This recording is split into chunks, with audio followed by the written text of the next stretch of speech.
আসসালামু আলাইকুম ভিউয়ার্স, কেমন আছেন? আশা করছি আল্লাহর রহমতে খুব ভালো আছেন।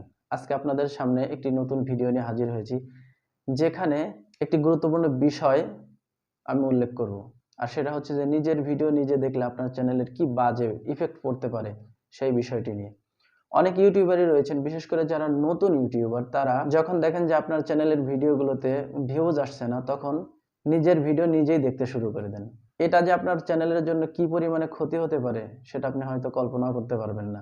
আবার অনেক সময় দেখা যায় যে ভিউজ আসছে না বলে নিজের ফ্যামিলির বা বন্ধু বান্ধবের যে মোবাইলগুলো রয়েছে সেখান থেকে আপনারা আপনাদের চ্যানেলের ভিডিওগুলো দেখতে থাকেন। এটা একটা ভালো দিক। তবে একই ভিডিও যদি আপনি বারবার ক্লিক করে দেখেন বা আপনার ভিডিওগুলোকে ঘুরে ফিরে শুধু দেখতেই আছেন, এভাবে যদি আপনি ওয়াচ টাইম বা ভিউজ বাড়ানোর চিন্তা করেন, তাহলে এটা কিন্তু ভাই খুবই খারাপ একটা দিক। এর ফলেও আপনার চ্যানেলের যে বাজে ইফেক্ট গুলো পড়তে পারে, আমি আপনাদের কাছে আজকের ভিডিওতে সেটা শেয়ার করব। আর আরো একটি বিষয় রয়েছে যে যখন দেখেন যে আপনার চ্যানেলের ভিডিওগুলোতে আসলে ভিউজ আসছে না, তখন আপনি আপনার বন্ধু বান্ধবের মাঝে মেসেঞ্জারে হোক, ইমোতে হোক বা হোয়াটসঅ্যাপে হোক, বিভিন্ন অ্যাপসের মাধ্যমে আপনি শেয়ার দিতে থাকেন। এতে হয় কি, আপনার চ্যানেলের প্রায় 90% ভিউজ সেই এক্সটার্নাল অপশনগুলো থেকেই আসে। এতেও যে আপনার চ্যানেলের কি বাজে একটা ইফেক্ট পড়তে পারে, এই বিষয়গুলো নিয়ে আমি আপনার সামনে আজকে কথা বলবো। প্রথমে চলুন জেনে নেওয়া যাক যে নিজের ভিডিওতে যখন আপনি নিজেই ক্লিক করে দেখবেন, অর্থাৎ যেই জিমেইল আইডি থেকে আপনি আপনার ইউটিউব চ্যানেল ক্রিয়েট করেছেন, ওই জিমেইল আইডি থেকেই যদি আপনি আপনার ভিডিওগুলো দেখেন, সেক্ষেত্রে আপনার চ্যানেলের আইপি অ্যাড্রেস যদি ইউটিউব ট্র্যাক করে নেয়, আর ট্র্যাক তো করে নিবেই, এটা তো স্বাভাবিক, তখন আপনার চ্যানেলের সবচেয়ে ভয়াবহ যে ক্ষতিটা হতে পারে সেটা হচ্ছে আপনার চ্যানেলটাকে কিন্তু ডিলিট পর্যন্ত করে দিতে পারে।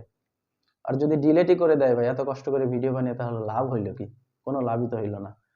আর দ্বিতীয় বিষয় হচ্ছে যে যদি তারা ডিলিট করে নাও দেয়, তবে আপনার চ্যানেলের ভিডিওগুলোকে তারা ফ্রিজ করে দিবে।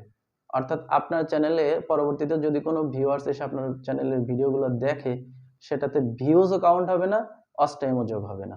বুঝতে পারছেন তো আশা করি যে কত বড় একটা রিস্কের মধ্যে চলে যাবে আপনার চ্যানেল। অতএব নিজের ভিডিও নিজে দেখা থেকে বিরত থাকুন।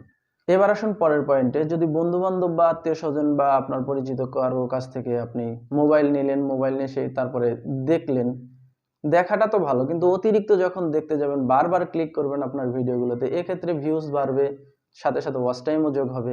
কিন্তু এর পরবর্তী যে ইফেক্টটা রয়েছে, যখন আপনি দেখবেন যে আপনি ইউটিউবের যে থ্রিসালটা রয়েছে, অর্থাৎ 1000 সাবস্ক্রাইবার এবং 4000 ঘন্টা ওয়াচ টাইম, এইটা যখন আপনি পূরণ করে ফেলবেন, তখন মনিটাইজেশনের জন্য তো অবশ্যই অ্যাপ্লাই করবেন।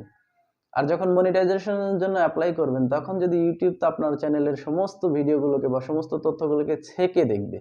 যদি দেখে যে আপনার অধিকাংশ ভিউজ গুলো আসছে এইরকম, মানে বারবার একই ভিডিও দেখছে একটা ডিভাইস থেকে, তাইলে তো ভাই তখন মনিটাইজেশন এনাবল করবে না ইউটিউব।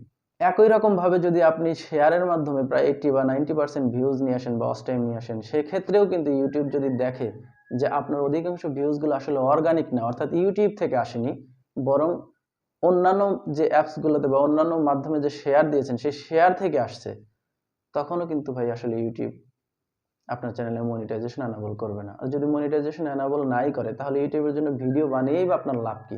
ইনকামই যদি করতে না পারেন, তাহলে তো লাভ নেই।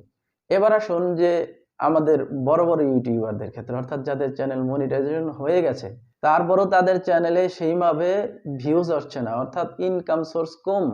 এই ক্ষেত্রে তারা করে কি, যে নিজের ভিডিওগুলো বিভিন্ন ডিভাইস থেকে দেখতে থাকে এবং বারবার অ্যাডের উপরে ক্লিক করতে থাকে।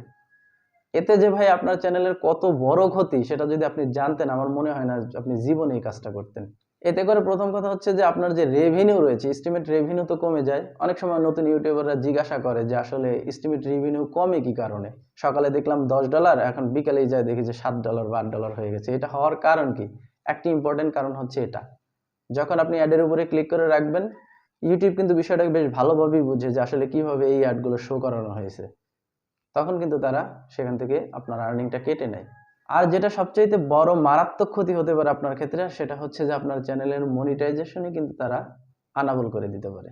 অর্থাৎ আপনার চ্যানেলের মনিটাইজেশন বন্ধ করে দিতে পারে। আর যদি মনিটাইজেশন অফ করে দেয়, তাহলে তো সবই শেষ।